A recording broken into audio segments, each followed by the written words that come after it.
En septembre 2002, notre équipe de l'Institut Géopolymère coula une imitation des blocs massifs de pierre de pyramide. Ou plutôt nous devrions dire des blocs authentiques de pyramide. Nous avons utilisé les mêmes ingrédients géologiques que les anciens Égyptiens 4500 ans auparavant. Ces blocs massifs ont la même composition chimique et apparence que les blocs des grandes pyramides. Le calcaire utilisé contient des coquillages fossiles appelés neumulites, qui est identique à celui trouvé en Égypte. Comme à Gizeh, notre calcaire français est si désagrégé qu'il est inutile de le broyer. À la différence de celui de Gizeh, il ne contient pas d'argile kaolin. Le tas de calcaire délité est présenté avec les réactifs chimiques, chaux, natron et argile kaolin. L'ensemble va réagir dans le bassin pour produire la soude, qui va ensuite produire in situ, dans la pierre, la colle géologique dont nous avons besoin. On commence à faire le ciment en mélangeant le carbonate de soude, le natron égyptien, et la chaux dans 500 litres d'eau. On ajoute ensuite le kaolin, déjà inclus dans le calcaire de Gizeh, et on mélange avec un outil en bois.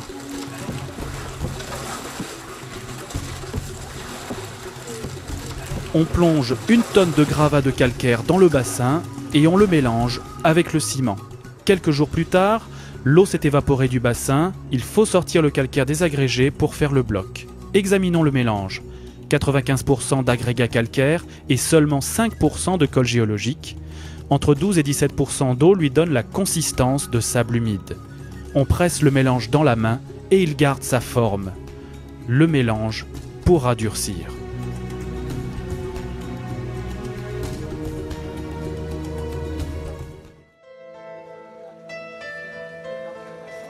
Nous faisons tout à la main, formant une chaîne avec des seaux de la zone de mélange jusqu'au moule.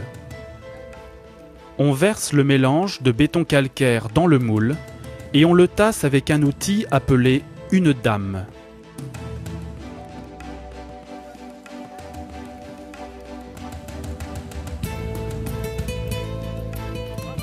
Tasser le matériau demande peu d'efforts.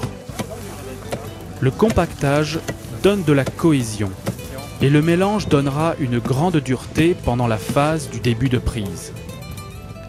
Avec une météo chaude et belle, notre équipe produit rapidement un calcaire réaggloméré dur et dense, respectant la taille et la forme souhaitée.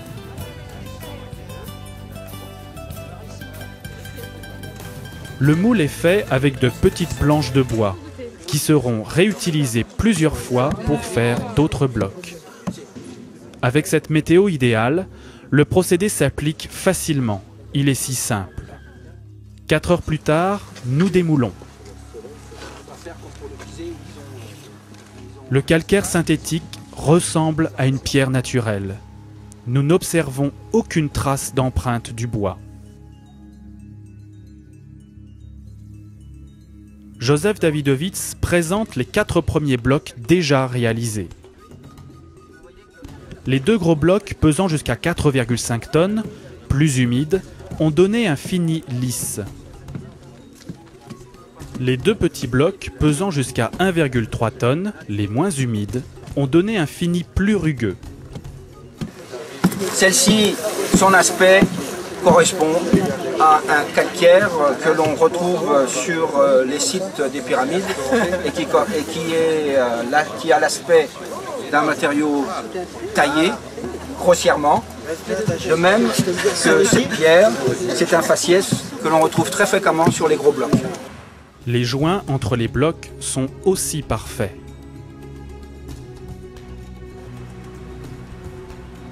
Dans 3 mois, avec le climat du nord de la France, les pierres auront pleinement durci.